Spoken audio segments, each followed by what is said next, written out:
OpenAI have just added Adobe Acrobat as an option inside of ChatGPT. So you can now edit your PDFs with ChatGPT using Adobe Acrobat.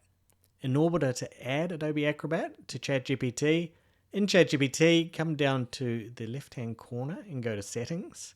For the time being, this is going to work on any plan. It's free, and it even works on the free ChatGPT plans. I suspect that at some stage it might get shuffled off to the paid one, but for the time being, we all get access to it. It's a great thing to test, see how useful it is. In Settings, we come to Apps and Connectors, and then we've got Adobe Acrobat sitting right there.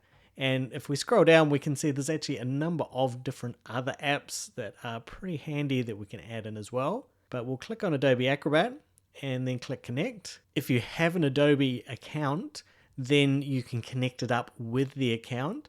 I definitely recommend this, and you can make an Adobe account even if you are not subscribed to their tools, but you do get the option to continue without an account as well. If you are adding the account and you're not already logged in on the Adobe side, it will get you to log in.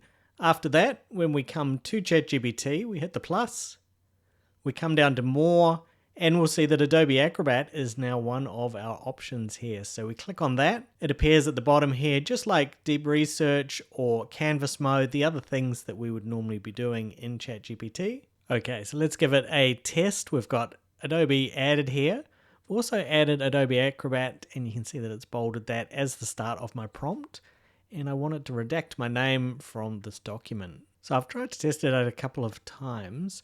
And whilst the Photoshop plugin works pretty well, fortunately the Acrobat one's pretty clunky. I asked it to try and redact text here, tried to make some edits in another example that I tried, and each time came back with some errors saying that the API is not quite right, and it just ended up giving me instructions of how to do it in Acrobat. Hopefully this is something that they resolve, because being able to do this within ChatGPT is going to be really handy. I suspect it may be a case of just having to wait and for them to get some bug fixes and sort that out. Despite that, hopefully this has been helpful. Perhaps you're watching it in the future where they have sorted things out and it is working perfectly now. Otherwise, if you like this, you may like these other videos that I've done. One showing how to add Photoshop into ChatGPT, and that one does work pretty well right now.